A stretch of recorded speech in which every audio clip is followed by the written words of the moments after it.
Hey guys, it's Jeff from Press Your Luck, and today, well, it's time to make one of my favorite dips ever. And it needs no introduction. It's green, it's mean, it's the hit of any scene. Guys, guacamole. Guacamole is one of those things we just take avocados and we turn them into something even more amazing by making it an amazing dip for some chips, and we add some secret ingredients of our own in there. Or, of course, you can use it on fajitas or tacos or whatever you want to do when you line a tortilla. The point of the matter is, this stuff is incredible, and I absolutely can't get enough of it. And avocado is a healthy fat, so in a way, if you're going to be having a dip, you're better off having a guacamole than, say, like a French onion dip. Even though I love those too. I mean, who doesn't love a French onion dip? Now, the only thing you're going to use your Instant Pot for to make this guacamole is to roast the garlic. And I have a whole separate recipe for that that I've just recently come out with, so I'm going to link in the recipe on how to get to that too. But guys, you're going to see how easy it is to make. The end results are truly to die for. And speaking of roasted garlic, it's our secret and key ingredient to this guacamole because I love my guacamole garlicky. So guys, let's start picking our avocados and make Jeffrey's roasted garlic guacamole.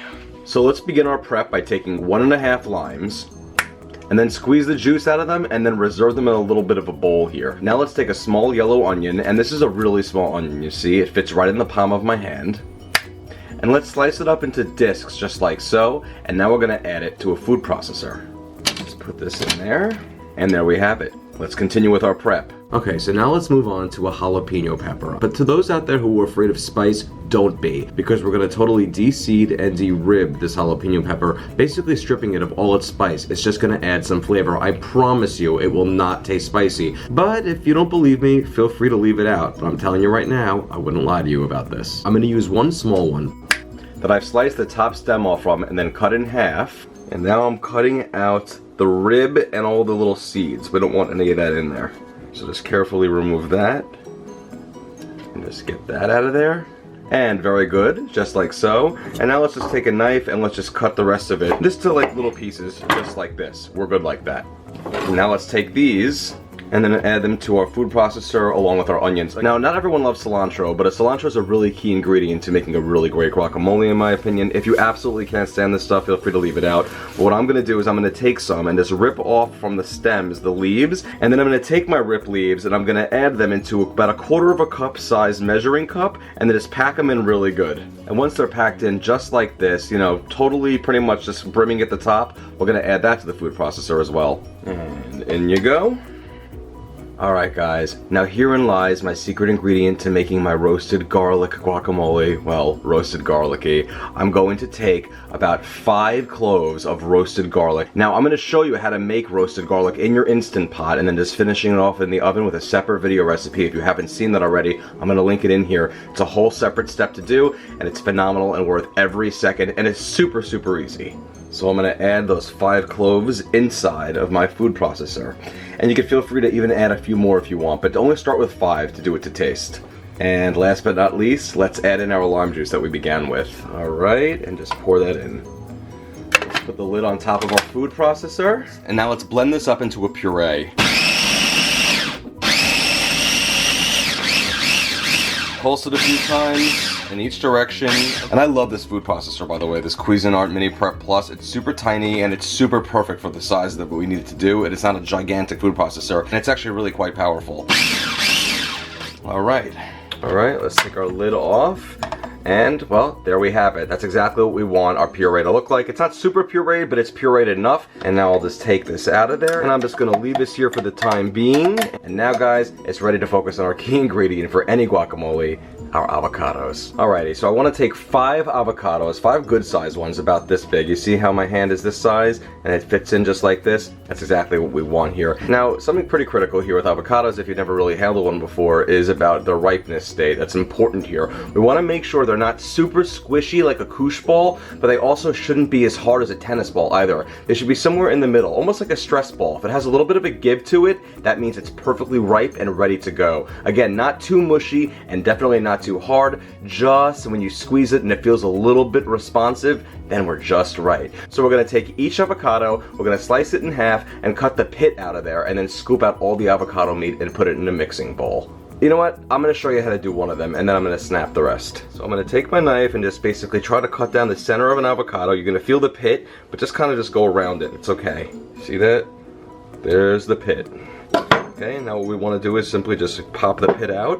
Thing is hard, by the way. You can totally use this to throw at like annoying neighbors next door if you'd like. But whatever you choose to do, get rid of the pit. You don't need it. And now take a spoon and then just go inside the skin and scoop out the avocado meat just like this. See how easily it scoops right out of there? Perfection. Now what I want to do is I want to add that to a mixing bowl. And of course make sure you have clean hands when you do this, but I want to show you. You see how nice and perfectly, like, not super firm it is, but it's kind of nice and soft to the touch, and it has a little bit of bend and give to it. This is the perfectly kind of ripe avocado we're looking for to make a guacamole. And then just scoop out all the avocado meat. See how easy this comes out with a spoon? And put it right in our mixing bowl. Came out so beautifully and perfectly. Alright, just get rid of the skin when you're done. And repeat the same process for our remaining avocados. And there we have it, guys. All of our avocado meat nice and easily scooped right into a mixing bowl. Now it's time to mash this up into the desired consistency. And you could really use whatever you want, but I'm going to use a potato masher to do this. And I'm going to do it kind of lightly and just do it a few times through because I want it still kind of chunky in places, but I also want it a bit creamy.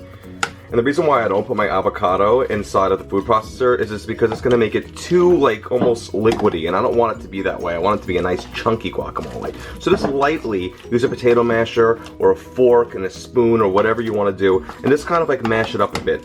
We still want some chunks in there as far as I'm concerned. And I'm going to be greedy with my avocado and scoop up every last remnant from the masher. And guys, honestly, looking like this is exactly how I love my guacamole's consistency in terms of the avocado not being too creamy, but being mashed up just perfectly. Okay, so now it's time to add in everything from our food processor. Let's put that in there.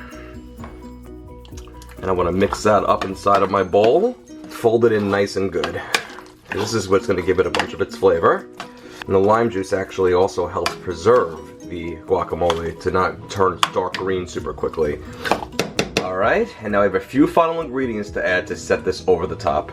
A lot of people like their guacamole with tomatoes, and while I kind of hate raw tomatoes, I don't mind canned diced tomatoes. Now, I know a few people might cringe at that, but by all means, feel free to use your own tomato. But what I'm going to be using, like I said, is some diced tomatoes. And I love this like 14.5-ounce can of the kind with green chilies in them because it adds a little more zest. Or you can use the regular kind where you don't even have any chilies, just regular ones. I'm going to add a half a cup of this stuff that's totally drained.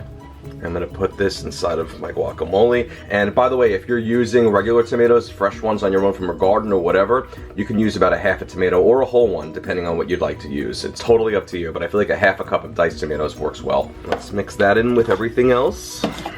We are looking good here. This is looking great, guys. Now, another thing I love to add to my guacamole is some Cotija cheese. Now, this stuff is like a crumbled Mexican cheese that you can find in many supermarkets, and if not, you can actually even add in some Parmesan cheese. They're kind of similar, but if you can get Cotija, that's the best kind. I'm gonna add 1/3 of a cup of this. And put it in there. And for my final steps, I'm gonna season it up with a teaspoon of kosher salt, a half a teaspoon of garlic salt, and a half a teaspoon of a Creole Seasoning. I love Tony Chachere's, and this is also totally kind of an unconventional ingredient, but again, my stuff is a little unconventional, and I feel like this stuff actually adds an amazing punch to the entire thing. I'm gonna add a half a teaspoon of that. And now I'm gonna give everything a final stir and make sure everything gets nice and blended into our incredible guacamole. And now really make sure we mix everything together really well to make sure that all of the Cotija cheese and the salts get nice and stirred and blended evenly and distributed throughout all of our guacamole, okay? We don't want it all in one place at once, you know what I mean? And we are now all mixed in and we are good to go. Just look at this beautiful guacamole, guys. Nice and chunky and rich and full of incredible stuff. Really, all natural, phenomenal goodness. It's just goodness. It's amazingness. And now let's take a tortilla chip and scoop it up in there. Look at these little scoopy ones. They're perfect for this. And as you can see, it makes a lot. This is going to feed at least a party of 8 to 10 people easily. All right, we are looking good. And now if you want to, we can add this to a serving bowl to make a little bit of a nicer presentation, which is what I'm going to do. And for presentation purposes, you could even add in some of those tortilla scoops around the perimeter of your guacamole, although it's definitely not going to be nearly enough to eat the entire thing. You're gonna need more, but hey, it looks pretty, right? All right, guys, let's try it out, and here we go. Okay, here we go.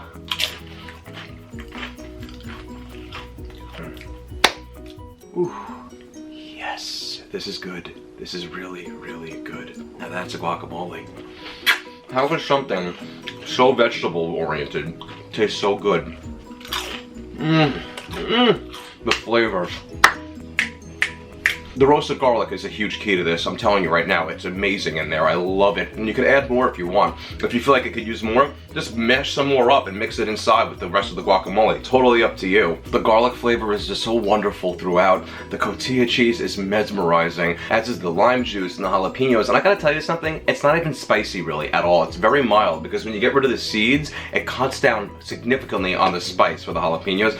So it's relatively mild. It's not really spicy. Again, you don't have to add them, but I would suggest that you do. You know, it's the best way to describe this is if you go to like a Mexican restaurant that's really, really good and they prepare like the tableside guacamole and like the mortar and pestle, this is right up there with the best of them. And that's my final answer.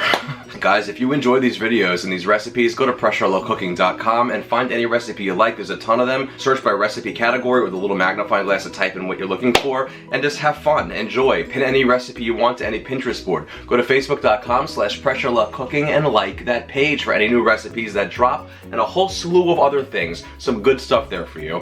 And of course, at Pressure Luck, subscribe to me on YouTube, Instagram, Twitter, and Pinterest. Guys, thank you so much again. And if you're going to any Mexican themed party, especially Cinco de Mayo, well, you know what you're bringing because this is easy to make, it's superb, divine, and everyone's gonna be saying, holy guacamole once they try it.